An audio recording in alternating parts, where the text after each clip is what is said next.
Ladies and gentlemen, welcome back to another episode of the Take Your Shot podcast. On today's show, we discuss some NBA trades, plus preview the Christmas Day games. That's all coming up and more on today's episode of the Take Your Shot podcast.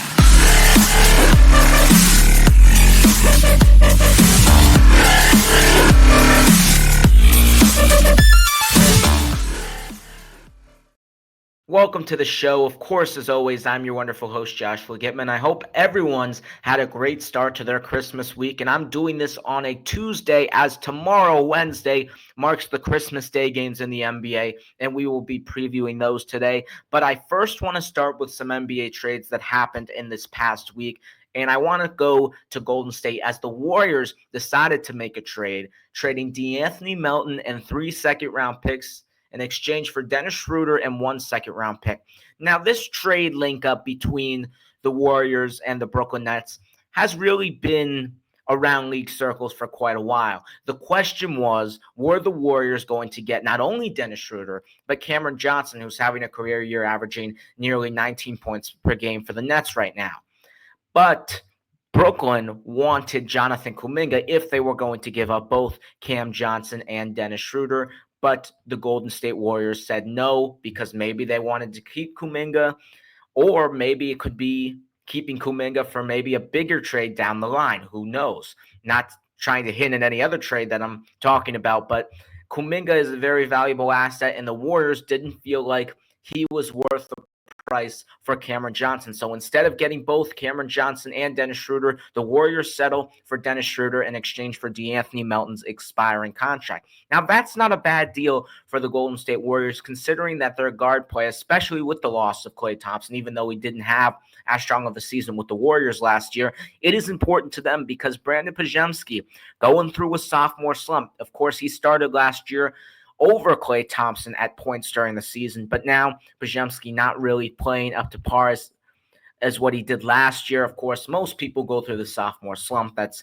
usually normal, but again, Golden State really needed some guard play, just another ball handler, because yes, Buddy Hield is having a career year with the Golden State Warriors right now, but he's not really the ball handler kind of a guard. And Schroeder comes in there and really provides them with that secondary ball handler and most likely a primary ball handler, because Steph Curry, when he comes off and shoots threes, Steph Curry's movement off the ball, that's where he thrives best. Curry does not thrive as a ball handler. He thrives moving off the ball, and Schroeder can be that ball handler, great passer, great playmaker, and Steve Kerr knows it because Steve Kerr, was the coach of Team USA in the Olympics. He watched Dennis Schroeder play exceptionally well, not only once in the Olympics, but twice in the FIFA World Cup the year prior. So Steve Kerr and that Warriors coaching staff definitely knows a lot about what Dennis Schroeder can bring to the table, and he's having a great year with the Brooklyn Nets. I mean, he's not doing that much with the Warriors right now. Of course, he's only been there for 3 games. He's trying to get himself situated. But Schroeder on the Nets was having a career year as well, like 17 points per game. If I'm not mistaken, the number is now he only has 8 points per game with the Warriors so far. But Schroeder has been having a great year with Brooklyn, and they hope that can translate to Golden State as the Warriors are going through a big skid right now, losing 10 out of their last 12 games, including the ones that Dennis Schroeder has played in the first 3 games. And Golden State was, if I'm not mistaken, second place in the Western Conference. They were looking very strong to start off the year. Now they've fallen off. They're 15-13. They are sitting at 8th place right now in the Western Conference. They are a half a game behind the Lakers. They're a game behind the Clippers, and they're only a game out from being out of the play-in tournament completely. Again, that's how close the Western Conference is. But the Warriors right now look like a play-in team. And do I think Dennis Schroeder's a great player? Absolutely. I think Dennis Schroeder is great. As I mentioned, played great in Brooklyn. But does he really move the needle for a Golden State Warriors team that's looking to win right now? You have Steph Curry. He is 35 years old. You cannot wait for something to happen. You've got to make something happen if you're Golden State. And if you want to make one last push with Stephen Curry on the roster, you are going to have to trade for a star. Of course, that star, which we'll get to in a little bit as well in the show, Jimmy Butler, has been majorly reported. I know Golden State has tried to go get stars, such as Paul George and Larry Markkinen last offseason. Heck, they even tried to trade for LeBron James in last year's trade deadline. So the Warriors are star hunting. We know that. But it is a priority to get a star. And maybe, as I mentioned, they kept Jonathan Kuminga. They didn't want Cameron Johnson. Or maybe they did want Cameron Johnson, but they wanted to keep Jonathan Kuminga because they wanted him as an asset in a potential bigger trade. And that bigger trade could be the Jimmy Butler trade. Maybe it can be another star comes up on the market. I don't know. It could be Brandon Ingram. I'm just throwing out names here. But the Warriors are not done. I think around league circles, it's been talked about, it's been pretty clear and obvious that the Warriors are going to look to shop Jonathan Kuminga to upgrade and get a superstar to pair with Steph Curry and Draymond Green. And the Warriors have a lot of assets. I mean, Kuminga's a great asset. You have Schroder, who you can flip back in another trade. He's on an expiring deal. Moses Moody, a nice young piece. Brandon Pajewski, I mentioned, sophomore slump, but he's still a very valuable young asset. The Warriors, something that they have thrived in this year, despite having major losing skids as of recently, is their depth. The Warriors have great depth, and they have great young guys off the bench. Not saying that they're bringing it every day off the bench, as you can clearly see in their recent losing skid, but the Warriors do have pieces off the bench. And I really do think if they want to extend Steph Curry's window, they're going to have to make a move sooner rather than later. I'm not saying they're incompetent. I mean, at least they've tried to get a superstar, but you may have to execute that trade. Now, if you're the Warriors, you're looking at it. Are you going to execute that trade? Get a superstar. Extend the championship window just by a little bit. If you really think that superstar can make the difference to where you can compete with Oklahoma City, to where you can compete with the Houston Rockets and the Memphis Grizzlies, who actually Memphis, when they played Golden State the other day in Memphis, beat the Warriors by 51. That's right, 51 points. And nobody was out for Golden State that was significant. Steph Curry, Draymond Green were in there, held to one field goal combined. I mean, the Warriors just got outran. I haven't seen anything like that since Steph Curry was a Warrior and he was playing on the team. And yes, I saw a couple of years ago they lost to Toronto they beat Toronto by a lot of points. They lost to Boston by 50 last year, but that's the Boston Celtics. I mean, they're the top of the top. I mean, Memphis is great and they're having an amazing year, and we should probably talk about them a little bit more here on this podcast and on national media. But the fact that you lost by 50 to a rival, to a team that you basically, I would say, owned the past couple of years, the whole Dylan Brooks, Klay Thompson thing, I mean, that was funny, but you lose by 50, that's just flat out embarrassing. There's nothing else to say. And now you're sitting at 15-13. You got the big game on Christmas against the Lakers, which we'll preview. And the schedule in the next 4 games doesn't get easier. You play the Clippers, who are surprisingly red hot without Kawhi Leonard. James Harden really running the helm on that team. Norman Powell, career year. Then you've got Phoenix and Cleveland. I mean, the Warriors do not have these gimme games anymore. It is tough to play in the Western Conference, and maybe the Warriors look like a completely different team in the Eastern Conference based on how awful the East has looked this year. But they're in the West, and for the past 3 to 4 years, the Warriors have been nothing more than a play-in team. So the Warriors, at some point, before Stephen Curry gets to that point where he can't be a number one on a championship team. He still is right now. He'll probably be there even next year. But everyone regresses. Everyone ages. That's just how basketball, that's how anyone playing in the sport works. They regress when they get older. The Warriors have to do something. There is still opportunity for them to get up in the standings. They are only 4 games behind the Memphis Grizzlies, who are the 3 seed. There is plenty of room to catch up. They are only 1.5 games behind the 5 seed, the Denver Nuggets. So the Warriors have opportunities here. The question is, if you're the front office of Golden State, is Jimmy Butler or is Brandon Ingram? If I give you Kuminga, if I give you another Andrew Wiggins, and if I give you future picks, Is that one player going to move the needle to the point where we are contenders? But the Warriors have to really evaluate that in the next month and see where their team is. And that's one of those teams, Golden State, that we're going to really keep our eyes open for at the trade deadline. And you look at the roster, I mean, it's a solid roster. They're young. They've got a lot of great young assets that they can build around. I mean, Podziemski, as I mentioned, sophomore slump. He's not playing that great. Kuminga's having a solid year. I mean, Trace Jackson Davis, the center they got in the second round last year from Indiana, he's having a decent year as well at 8 points per game. Moses Moody, 7 points a game. I mean, this team's got young players that they can build around. The question is, are you going to go all in? But I want to move on to the Indiana Pacers, because the Pacers actually last night did beat that Golden State Warriors team, causing yet another loss to the Warriors. But I want to talk about a trade that they made. They made a trade for Thomas Bryant from the Miami Heat, a backup center there for Miami. Miami was pretty much looking to ship out Thomas Bryant for a while now. I think even though they did re-sign him, which really didn't make any sense to me, and it perplexed me as a Miami Heat advocate, I think with the emergence of Khalil Ware, Kevin Love still in the lineup, they were looking to trade Thomas Bryant, and then Drew Smith had an emergence there in Miami, so they're looking to probably give him a standard contract. So they moved him out of the roster, and he went to Indiana because Indiana really is of desperation of a backup big, because we know the tough injury luck that the Pacers have had with centers. I mean, James Wiseman hurt his Achilles. He's done for the year. I mean, Moses Brown isn't really moving the needle there. I mean, James Johnson, he's not even a center, but he's old as well. Jarice Walker, young, nice, not really a big guy, playing okay for the Indiana Pacers. Obi Toppin, not really a center. So the Pacers really needed that backup big. Not really like a Miles Turner who can stretch the floor, because we know Miles Turner is good at that.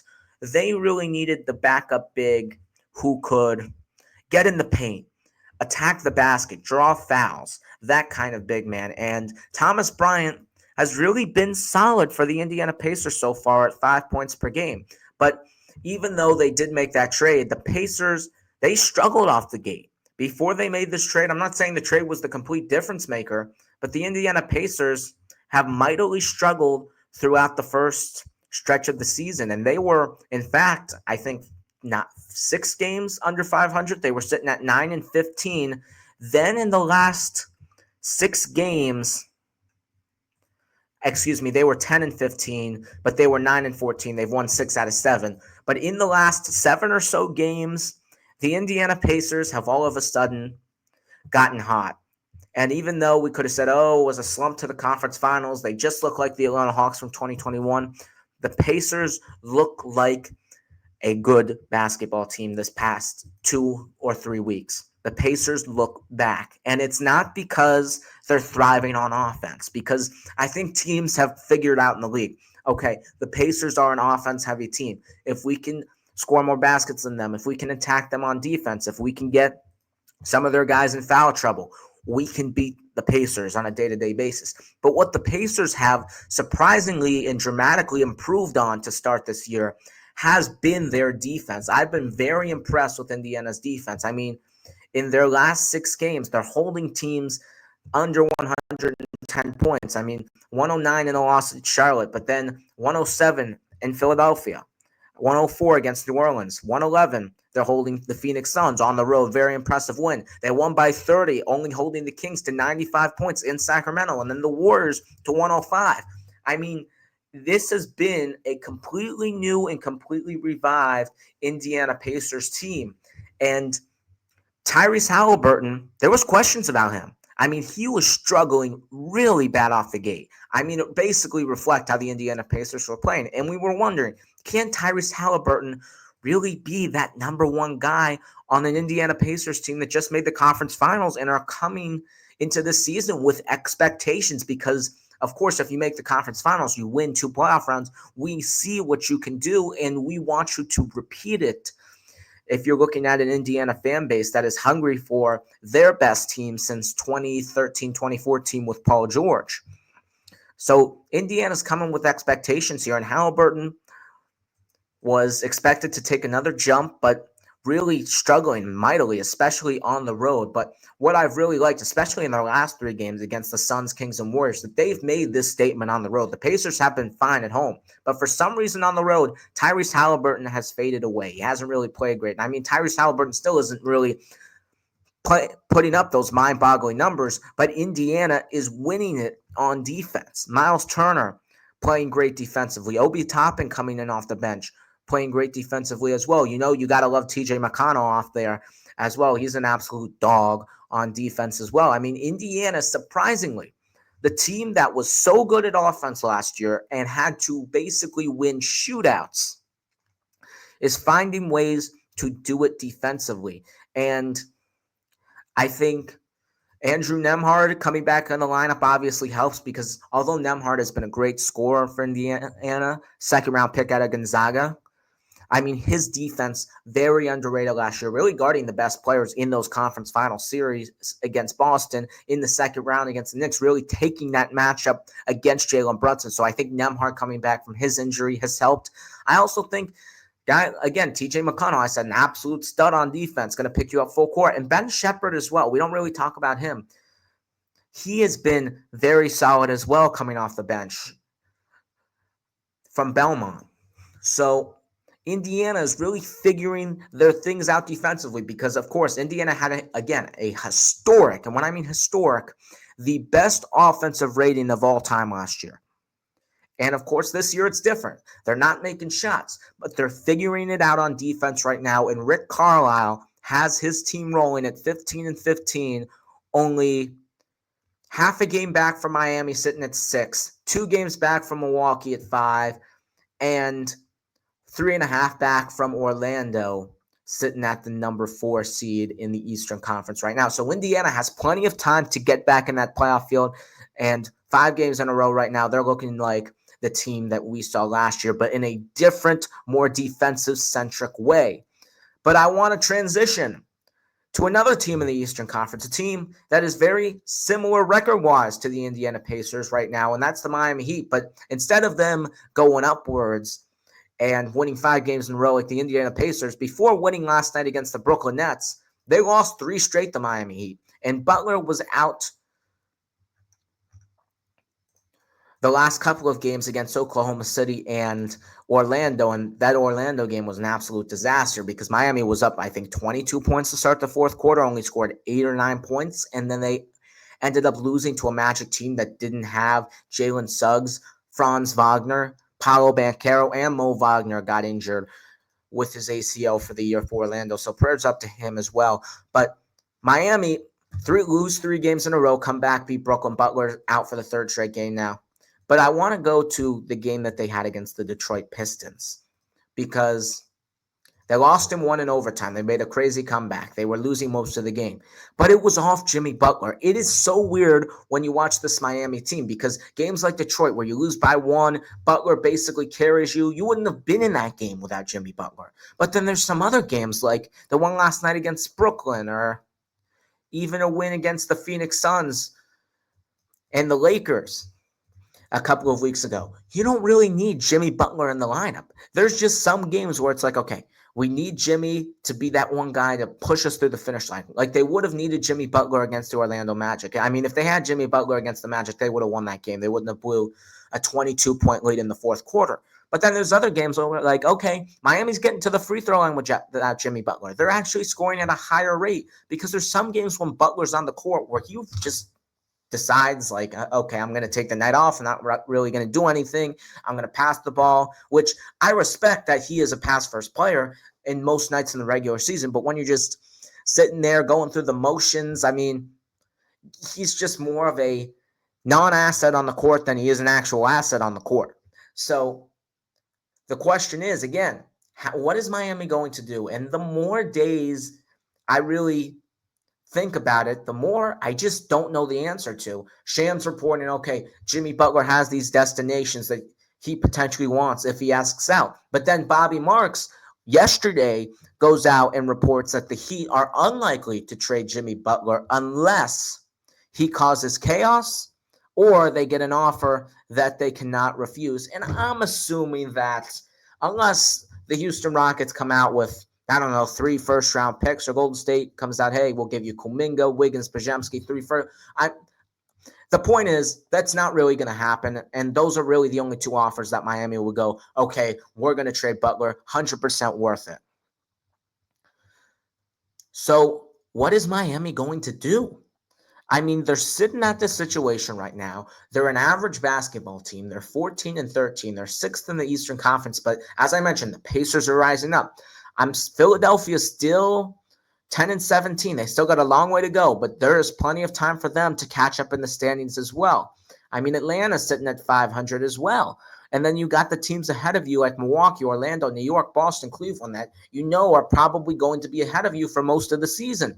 So if you're Miami, what do? You're sitting in that play-in 6 seed range, not really the range you want to be in. You want to be a rebuilding team down low in the standings, or you want to be a contender. And Miami is neither. Miami is sitting there, and they're just not where they're supposed to be. So what are you supposed to do if you're the Miami Heat? Are you supposed to wait and say, okay, let's go one more year with Jimmy Butler. Let's try another playoff run. I get it. Butler was not healthy last season in the playoffs when they played the Boston Celtics and they lost in 5 games. Yes, that could have been a different series. I'm not saying Miami would have beaten the number 1 seed Boston Celtics and the best team in the league, but I'm saying maybe that Miami would have beaten Philadelphia in the playing game, would have not had to play the Celtics. Could have made a very interesting series with the New York Knicks, who were already health dismantled. Or if they played Boston, could have been maybe a 6, maybe even a 7-game series. They probably wouldn't have won against Boston. They could have won against the Knicks, but I'm saying Butler really does make that difference in the playoffs, which is why it's just so hard if you're the Miami Heat. You're looking around, you're saying, okay, not really exactly what we want. What are we going to do?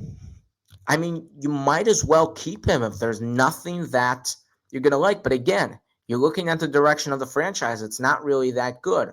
But the one thing that's been really confusing in this story is that Butler, his agent, Bernie Lee, they're trying to make leverage here. I mean, clearly these stories going out to Shams, going out to Bobby Marks, going out to all these insiders about where Jimmy Butler could possibly go. Does he want to be in Miami? Does he not want to be in Miami?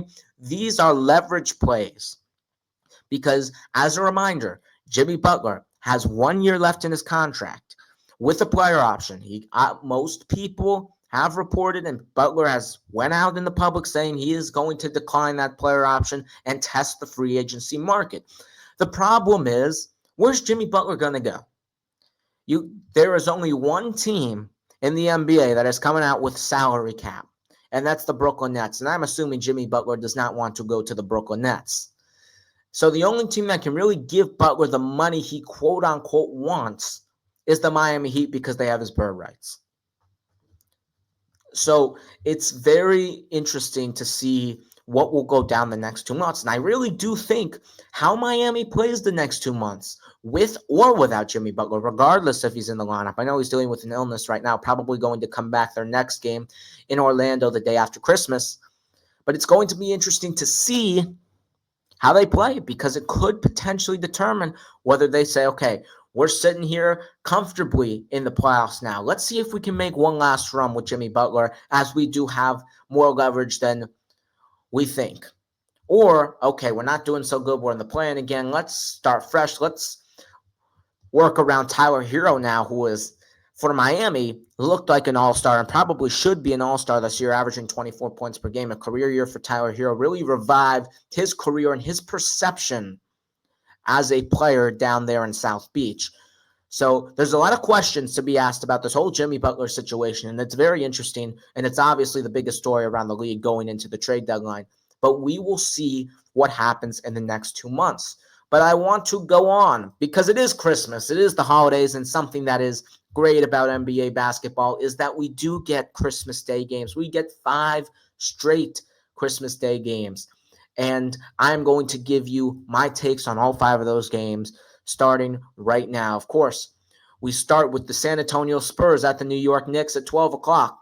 2:30, we got the Timberwolves going to Dallas in a rematch of the Western Conference Finals. Then at 5 o'clock, Philadelphia goes into Boston. 8 o'clock prime time, the Lakers and LeBron James go to Stephen Curry and the Golden State Warriors. And the nightcap at 10:30, the Denver Nuggets play the Phoenix Suns. So those are your 5 Christmas games this year. We are going to preview them all starting right now. And we'll start with the first game. We'll go in order. The Spurs and the New York Knicks. Of course, the New York Knicks right now sitting comfortably in the Eastern Conference in 3rd place at 19-10. Really struggling a decent amount to start the year. I mean, they were 8-8. They weren't really where they wanted to be, but the Knicks have gone on a hot streak. They've won, if I'm not mistaken, 12 out of their last 14 games. So the Knicks really rolling right now. Karl-Anthony Towns really finding himself, and he is performing amazing in the Mecca. I mean, they just went back to Minnesota the other night, and they just blew the doors out of the Timberwolves. I mean, it wasn't even close. It was 133-107. Karl-Anthony Towns, I think 30 points, 39 points, if I'm not mistaken, something around that range. But he had a great game. And I mean, Karl-Anthony Towns is really scoring 30 every night for the New York Knicks, and it has looked like a great trade. Of course, you worry at the start of the season because, yes, there is that adjustment period. He's playing on a new team. The trade was right before training camp, so you barely have any time to really get adjusted to the plays, get adjusted to the team. Yes, he did play under Tom Thibodeau before, but Karl-Anthony Towns obviously has to get adjusted to the new situation. And in fact, he is now the leading scorer for the New York Knicks after last night at 24.7 points per game. Jalen Brunson at 24.6 points per game. And I mean, Karl-Anthony Towns, to me, has really looked like the best player on this team. The question is, of course, can he translate this amazing regular season basketball to the postseason? Because in Minnesota, he had some disappointing playoff performances, a defensive liability. But his ability to stretch the floor has really improved the New York Knicks, and you can see it immediately in their record. You can see it in their three-point percentage. You can see it, in their scoring average that has gone up compared to last year. So he has 100% made an impact for the New York Knicks to start off the season. And again, with this New York Knicks team, of course, you don't have that great rotation. You have a short rotation, but if you're going to have a short rotation, you're going to need those 2 to 3 guys off the bench performing at a high level, and that's what Tom Thibodeau has gotten. Deuce McBride has had a career year. I mean, he's been great off the bench the last couple of years. He's averaging double digits. Cameron Payne even. They signed him. I mean, he was great with Phoenix when they made the finals in 2021. Had a couple of down years, was with the Milwaukee Bucks last year. Essentially revives himself now with the New York Knicks, and he has just been a great addition for them. And he's really doing what he does best, being an assist guy, being a pass-first leader, being a great perimeter defender for the New York Knicks. So it's been great. But then come in the San Antonio Spurs to the Mecca, to Madison Square Garden. The San Antonio Spurs are having a decent season for the roster around Wembanyama, because the one question we had is, what is Wembanyama going to get surrounded by? Of course, Victor Wembanyama going to play in his first Christmas game against the New York Knicks in his second year. And the Chris Paul signing was an interesting one. Old guy, old veteran point guard with a young, very high potential center. Chris Paul had a very, very down year with the Golden State Warriors last year, but this signing, the Chris Paul signing, was perfect for the San Antonio Spurs. I mean, Wembanyama has been getting way better looks this year. The pick and roll has worked to perfection. I mean, the leadership that Chris Paul has given to some of the young guys, I mean, they're both having a great time on San Antonio. And the Spurs sitting in the play-in tournament right now, 1 game above the 500, top near Golden State, half a game behind the Warriors and a game behind the Lakers for 7th, and only 1.5 games behind the Clippers to get out of the play-in tournament to that 6th seed. So the Spurs, for how bad really that roster is on paper, has really gotten the job done. And obviously, that's a testament to Victor Wembanyama and the amazing things he has done. But the San Antonio Spurs core guys, the roster, the bulk of the roster, guys like Stephon Castle, the rookie, Devin Vassell, Justin Champagnie, Jeremy Shohan, they have thrived in their roles around Victor Wembanyama, and that has been the difference for the Spurs this year compared to last year. I mean, the Spurs have one of the worst shooting percentages last year, especially from downtown. Now they have one of the better ones in the NBA. So the Spurs have improved from the three-point shot. The defense has gotten a lot better. Of course, Greg Popovich still out after that mild stroke he had. He's still recovering. The interim coach for the San Antonio Spurs has been doing an amazing job for them. And we will see how the San Antonio Spurs do for the rest of the season. But for this game specifically, of course, the big matchup we're going to talk about is Victor Wembanyama versus Karl Anthony Towns. Both stretch five bigs, both bigs that have really changed the trajectory of their franchise. I wouldn't really say Towns has changed the trajectory, but really provided a lot of impact for a franchise that really needed a big guy in their role. I mean, to say it, but to make a long story short, I mean, at the end of the day, both big guys have been making impacts on their team in a significant way as the best player on their teams. So you look at that, that's the big matchup. Now, the question is, are the Spurs legit? Can the Spurs go into the Mecca, the Madison Square Garden, the world's most famous arena, go get a huge win on Christmas Day? It's going to be tough. And again, I'm going to probably pick the New York Knicks in this game. But I'm not going to really look at the result because I think most people expect the New York Knicks to win this one. The question is, can the San Antonio Spurs, a primetime game, huge game for Victor Wembanyama, a showcase game, can the other guys hang in? Because I know Victor Wembanyama is going to play well because he's just that great of a player, talented. He's a gifted player. I know Chris Paul is going to play well. But the question that can really separate the Spurs from being one of the bottom teams to a playing team to even a playoff team, how are those role guys? How are the Keldon Johnsons of the world? How are the Jeremy Shohans, the Stephon Castles, the Harrison Barnes? How are they going to play? And this season, those role players for the Spurs have been playing up to par. So the question is, can they do it against the New York Knicks defense that is very physical, that's going to guard them up, that's going to put a lot of pressure on them? So we will see what happens there. But I expect the New York Knicks to win this game by a decent amount of points. They're at home. Christmas time, they always have that home Christmas game, and I expect them to put on a show. But we will see what happens. But ultimately, I'm going to pick the New York Knicks in that first NBA Christmas game. Second game, the rematch of last year's Western Conference Finals, the Minnesota Timberwolves are playing the Dallas Mavericks in Dallas. Again, this is a Western Conference Finals rematch. Remember, the Dallas Mavericks beat the Minnesota Timberwolves in 5 games last year. Very, very impressive and very, very surprising considering how the Timberwolves were playing prior to that series. But now you go in here. This is Anthony Edwards' Christmas debut. The Mavericks have played on Christmas Day for the last 3 years.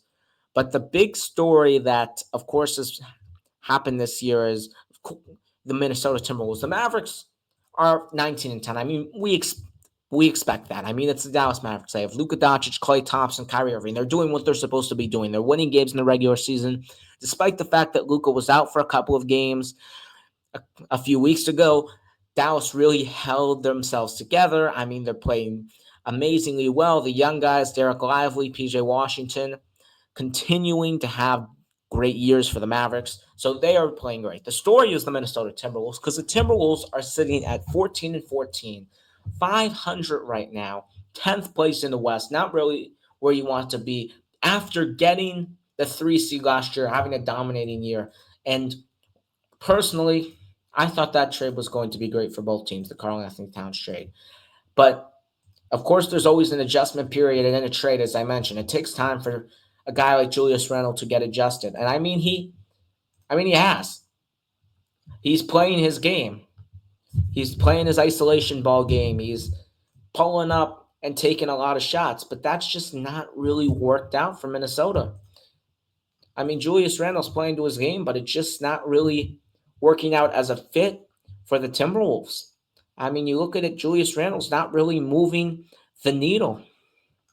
And you look at a guy like Naz Reid, okay, we expect Naz Reid to step up, have a potential career year, especially with Karl Anthony Towns out of the lineup. I mean, he's not really stepping up either. I mean, Rudy Gobert, we know how awful he is offensively.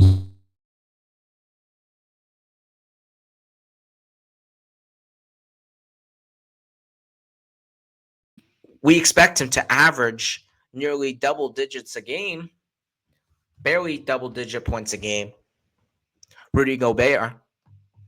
But you look at Naz Reid, I mean, it's just been very disappointing that he hasn't been able to break out. And then Dante DiVincenzo, what happened to him? I mean, career year with the New York Knicks last year at 18 points per game. Just thriving, hitting 3 after 3-point shot, was nearly the 3-point leader in last year's NBA. And now this year, Dante DiVincenzo, I mean, he's just a mere role player once again. I mean, Dante DiVincenzo last year with the Knicks looked like a superstar. And when I mean superstar, I mean superstar. I mean, he was carrying the New York Knicks to wins. When Brunson was out, when the Knicks dealt with a lot of injuries through the course of last year and last postseason, Dante DiVincenzo looked like an all-star caliber player. Now he's just sitting there coming off the bench, 9 points a game, not really thriving in a Minnesota system where Anthony Edwards is the primary scorer. Julius Randle is an ISO guy. You don't really have a ball handler that can really set up Dante DiVincenzo for his good looks at three from beyond the arc. So he has mightily struggled. And you look at the two guys you got back for Karl Anthony Towns, I mean, not really moving the needle like you would have thought they would have. And I mean, I'm not surprised about Julius Randle, even though I thought maybe it would be a good fit with Anthony Edwards, that he can stretch the floor. I mean, he's just going back to his old game. And Julius Randle, he's great when he's your team's best player, but when Julius Randle is trying to play next to a superstar like Jalen Brunson or Anthony Edwards, it just doesn't really work out. And they're not where they want to be right now. And they just got blown out by the Atlanta Hawks, a very embarrassing loss by the Minnesota Timberwolves. And I mean, it's Anthony Edwards, everyone else. I mean, seriously. I mean, there's just been no other guy. I mean, Julius is doing Julius things, 20 points per game, as I mentioned, but chucking up a lot of shots and not good field goal percentage. There just hasn't been a third guy, and you expected that to be Naz Reid, but now Minnesota, for all their expectations, really stuck in the middle of the pack right now, and it's just been disappointing. And you look at this game now against the Dallas Mavericks, I think this is the game where Minnesota has to go out and make a statement against the team that you absolutely got smacked by last year in the Dallas Mavericks. They're coming in hot. I'm going to pick the Dallas Mavericks in this game. But you look at the Timberwolves, you need a statement win. Here's your chance. Go on the road, get revenge on the team that destroyed you last year in the Western Conference Finals, and show the rest of the league that you still have the potential to win the Western Conference. There's plenty of time left in the season. Minnesota's only 28 out of 52 games through. I mean, they're only 1/3 done with the season. They've got plenty of time. But the question is, can Julius Randle adjust to work around another superstar and not just play his normal game of chucking up shots and just going through the motions? That's the question. Can he do that? Because if not, you're going to have to let loose with him at the end of the season, and you're not going to really have enough money left to replace a guy like Karl Anthony Towns. So you're essentially giving up Karl Anthony Towns for nothing. So this has been a rough stretch for Minnesota.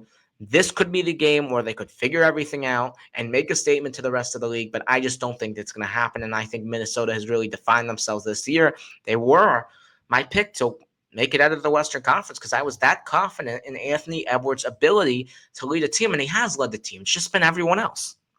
So Dallas is going to win that second game. Now, the Philadelphia 76ers and the Boston Celtics are playing at 5 o'clock, the third game of the Christmas day. The Boston Celtics last night had a disappointing and surprising loss to the Orlando Magic, even though they didn't have Jason Tatum. Orlando missing Paolo Banchero, Franz Wagner, and many others, and Mo Wagner as well. And Boston lost out. They've lost 2 out of their last 3 games. They got upset by the Chicago Bulls the other night at home, which didn't really make any sense to me either. But, I mean, Boston, they're still 22-7. They're still second in the East, 3 games behind the Cavaliers, but eventually Cleveland's going to fall off because they're nearly not that talented on paper. So I do think Boston obviously will catch up and get that number 1 seed. But Boston, you can't really say anything bad about them. I mean, you can only praise the Boston Celtics. And one thing that has really been the upside of this Celtics team this year, something that's really been surprising, has been the emergence of Peyton Pritchard off the bench. I mean, we questioned the Celtics' depth, but they did have the best starting 5 in the NBA last year, and it's not even close. But we said, okay, Al Horford's getting older. I mean, Sam Hauser is just a spot-up shooter, no offense. Who's going to be that guy to come off the bench, especially when Drew Holiday getting a little bit older as well?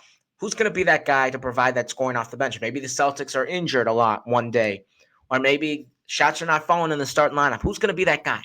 And Peyton Pritchard, really a meme last year for just shooting half-court shots. Well, he is not a meme to start off this year. Peyton Pritchard averaging 16 points per game, hitting threes at an irate pace. And just to think that Peyton Pritchard 3 years ago requested a trade out of Boston, wasn't getting playing time, wanted out, wanted to have a fresh start, not really doing anything, looking like a disappointing pick for the Celtics. And then you come 1 year ago, where he's just coming off the bench 5 minutes, 8 minutes a game, just trying to hit a couple threes here or there, make a half-court shot.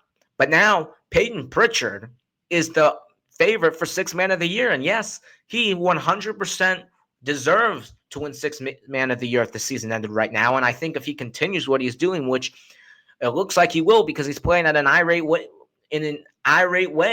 he will win Sixth Man of the Year. So you got to give a lot of credit to Peyton Pritchard for sticking through with a great organization in Boston and finding ways to thrive in his role. And Peyton Pritchard got an extension. Now he's getting paid. So Pritchard is doing an amazing job, and that's something that could really come in handy, especially if Drew Holiday gets old. Drew Holiday's getting older. Al Horford's getting older. You're going to need other guys because it's hard to maintain championship-level teams. You're going to have to build internally in order to maintain the championship caliber team Boston is. And Peyton Pritchard really becoming that player who has really stepped up for Boston this year, considering some injuries that they've had, especially with Porzingis missing a lot of the first part of the year. Drew Holiday not really scoring at an elite rate anymore. He has been that guy for Boston, and it has been great to see. As for the Philadelphia 76ers, we've talked about them a lot. I mean, they've been injured most of the year. They did get a pretty decent win last night against the San Antonio Spurs at home. Joel Embiid did get ejected last night. I think Joel Embiid will probably be good to go for Christmas Day. But Philadelphia, I mean, just struggling, injuries after injuries. They really haven't found their groove all season long. It's just been shocking considering that I thought the Paul George signing was great, and I thought that they were going to be better than the New York Knicks and be the second best team in the Eastern Conference. And it's just been a disaster with injuries after injuries after injuries. And that's just been the definition of Joel Embiid and Paul George's careers. And Tyrese Maxey even got hurt, which is not really his fault because Tyrese Maxey doesn't get hurt a lot, but even he got hurt. And it's just been really, really bad for Philadelphia. And just when you thought that things started to get a little bit better, Rookie of the Year favorite and sensation Jared McCain got injured, and he's most likely out for the year, averaging 15 points per game. So it's just been a brutal start to the year for the 76ers. And again, Christmas game, you're on national television. You're a huge underdog against the Celtics. Go make a statement. Go make a statement in Boston. I mean, you're going to have Embiid. You're going to have Paul George most likely. Go in there to a place that you've won before in the regular season. You've won a couple of games there in the postseason as well. Go make a statement against the defending NBA champions. I mean, I say this a lot, but national televised games where the whole world's watching on Christmas Day, 5 o'clock prime time, this is where you can show the league what you're really made of. And if Philadelphia can win that, okay, they'll be 11-17 now on a 2-game winning streak. I mean, you're still only now 3 games behind the 6th seed. And then you play Utah, Portland, Sacramento, Golden State, Brooklyn. I mean, there are opportunities for Philadelphia to start piling up wins. And it starts by making a statement in Boston. And if they can do that, they should probably be 13-17, beating Utah and Portland. So Philadelphia has the opportunity right now, tomorrow on Christmas Day, to go out and be the team that we thought they were going to be this year. And it's going to be an uphill climb because they are 7 games under the 500. But ultimately, it's about winning as much as you can and just putting yourself in a position to get into the postseason right now. And it starts with a major statement win in Boston. And I'm not going to take the 76ers because I don't trust them.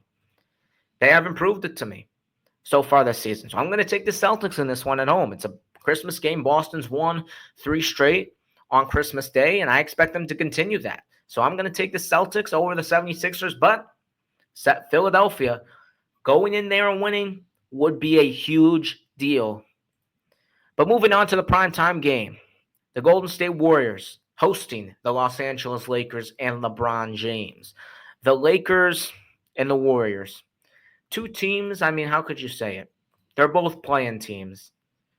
They both are just playing teams. I mean, those are the two words how you can describe those two teams. It's sitting at the 7th and 8th seed right now in the Western Conference. Lakers half a game up against the Lakers on the win column. I mean, it's going to be a great game.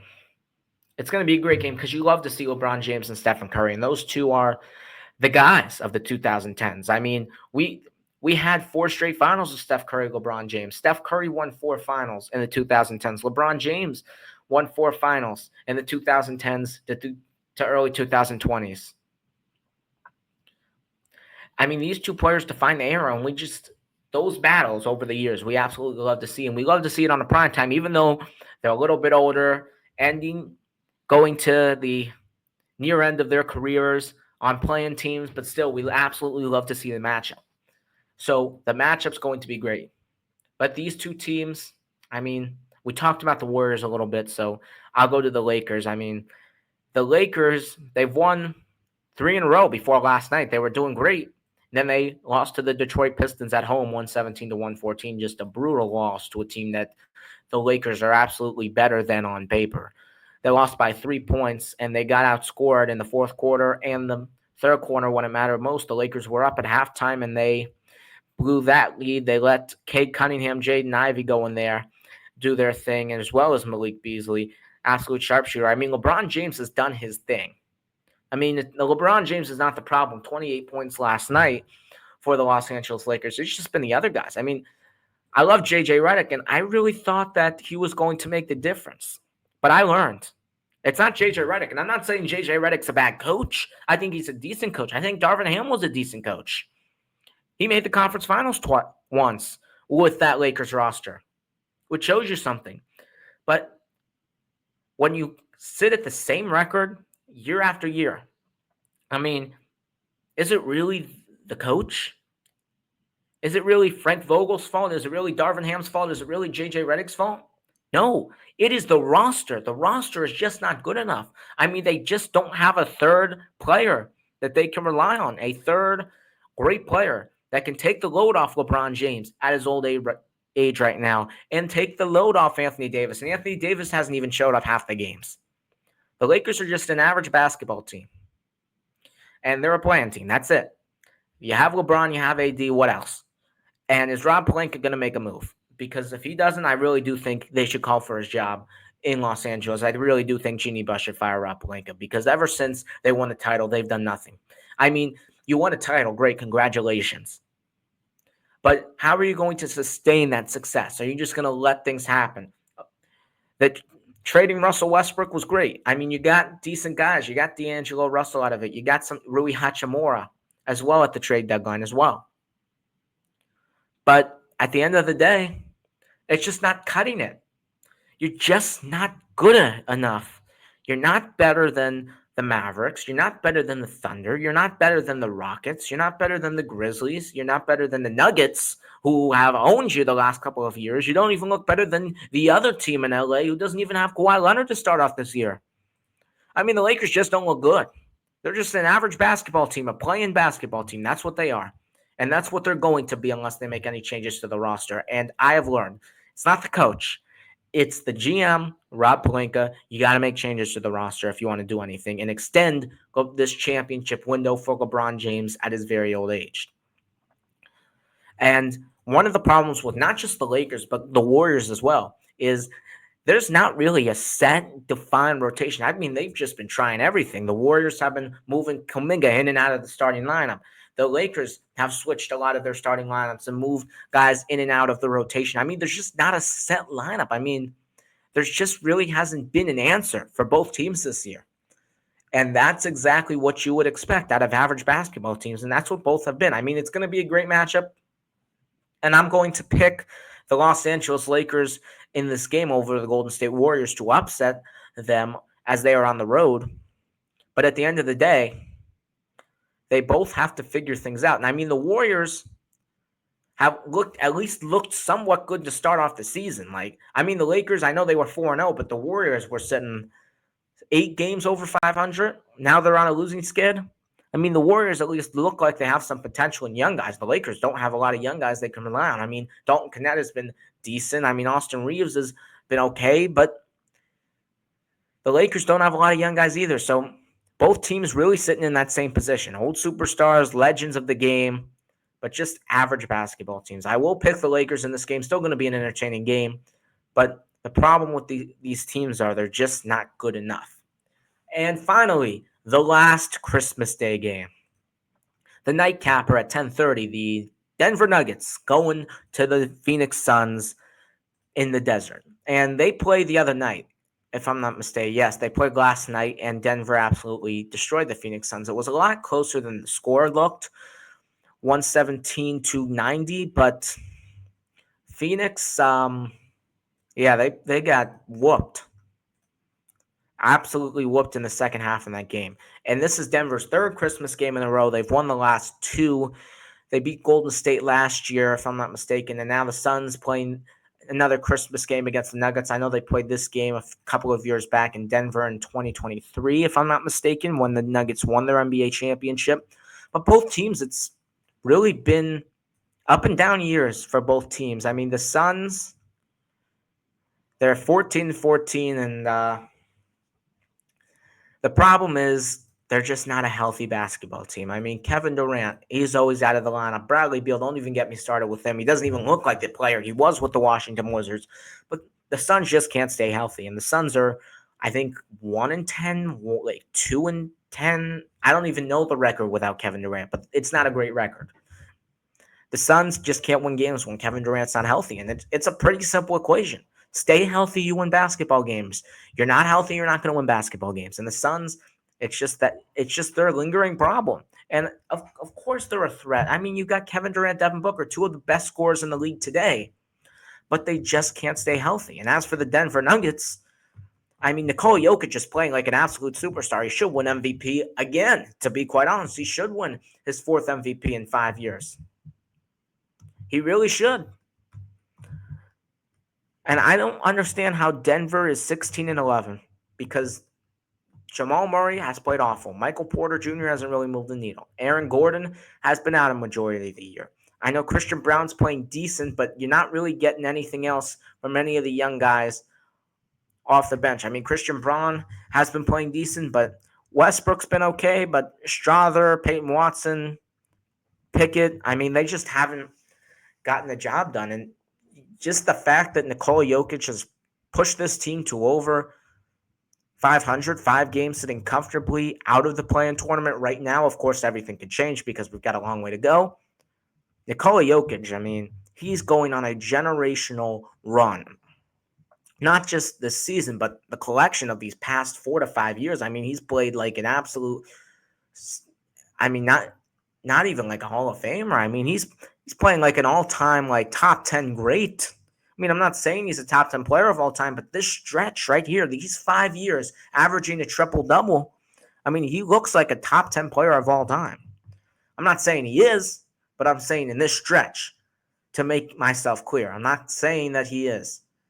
But Nikola Jokic, I mean, he's just been doing wonders for that Nuggets team. And both teams have really struggled. I mean, Denver's getting a little bit better as we've gone on, and they've gotten a little bit healthier with Aaron Gordon, as I mentioned, back in the lineup. So I expect Denver to beat the Phoenix Suns, especially with their issues, to beat them again. I know it's hard to beat a team twice, and this game is in Phoenix compared to being in the mile-high city of Denver. But I still think the Denver Nuggets will beat the Phoenix Suns in that contest. And that's my Christmas picks. I've got the New York Knicks over the San Antonio Spurs, the Dallas Mavericks over the Timberwolves, Celtics over 76ers, Lakers defeating the Warriors, and the Denver Nuggets defeating the Phoenix Suns. And that will do it for today's episode. Thank you so much for watching. I really appreciate it. I hope everyone has a happy holidays, a Merry Christmas, a Happy Hanukkah. We will enjoy those Christmas games tomorrow, and I will see you next week. Make sure to leave a like, subscribe on YouTube, follow me on Instagram at @take_. your underscore shot underscore podcast underscore. That's at take underscore your underscore shot underscore podcast underscore, and tell me how you would have taken your shots on my takes. That's all my takes for the week, folks, and I will see you next time. Again, happy holidays. I hope everyone has a great Christmas, a great Hanukkah, and a happy new year.